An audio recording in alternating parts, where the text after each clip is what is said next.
Dominus vobiscum, sequentia Sancti Evangelii secundum Matteum.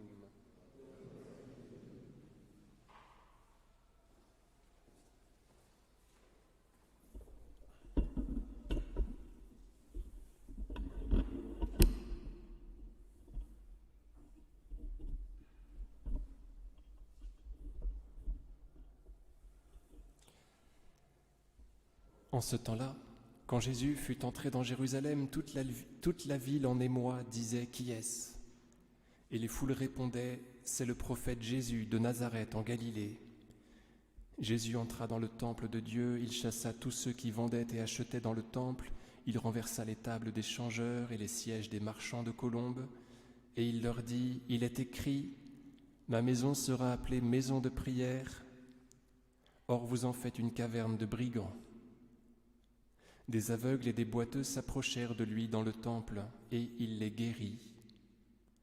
Quand les chefs des prêtres et les scribes virent les prodiges qu'il avait faits, et les enfants qui criaient dans le temple « Hosanna au fils de David », ils s'indignèrent et lui dirent « Tu entends ce qu'ils disent ?» Jésus leur dit « Oui. Vous n'avez donc jamais lu ceci ? De la bouche des enfants et des nourrissons, tu t'es préparé une louange. » Et les laissant, il quitta la ville pour Béthanie, où il passa la nuit.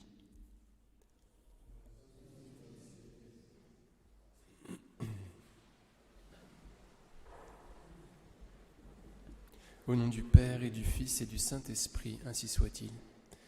Chers amis, nous avons là une des colères de Jésus. À vrai dire, il en fait plein dans les évangiles.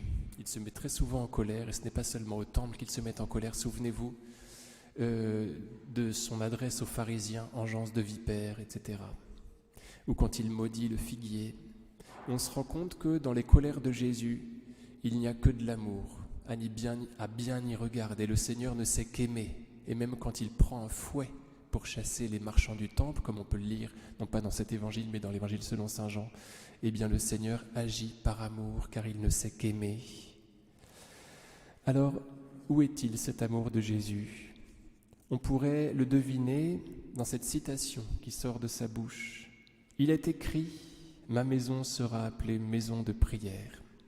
Tout d'abord, le Seigneur Jésus n'agit pas de son propre fait, il agit pour obéir à l'Écriture, pour obéir à son Père, et cela déjà adoucit la mesure. Et ensuite, « Ma maison sera appelée maison de prière ». Donc le Seigneur Jésus est en train de servir la relation qu'il y a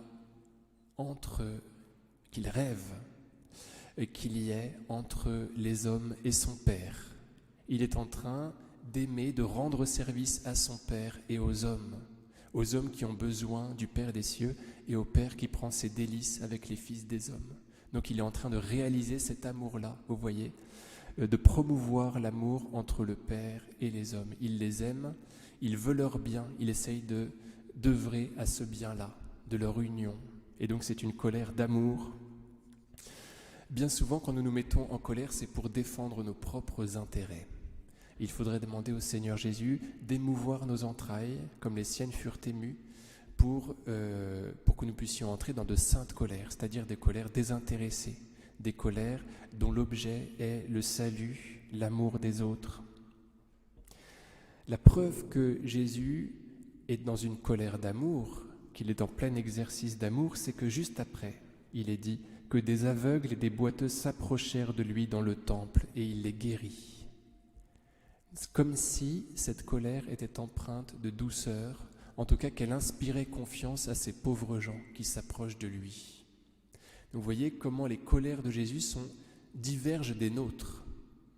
Les nôtres font peur aux autres, alors que celles de Jésus sont tellement amour qu'elles font que les pauvres arrivent jusqu'à lui. Alors on peut essayer de regarder chacune des colères de Jésus, elles sont toutes des colères d'amour. Quand il invective les pharisiens, quand il les envoie balader, eh bien c'est bien sûr par amour pour les pauvres qui sont écrasés par les pharisiens. Et c'est pour que les pharisiens se convertissent, etc. On peut toujours trouver des bonnes raisons d'amour aux colères du Christ et lui demander que quand nous nous mettons en colère, cela soit pour l'amour des autres. Au nom du Père et du Fils et du Saint-Esprit, ainsi soit-il.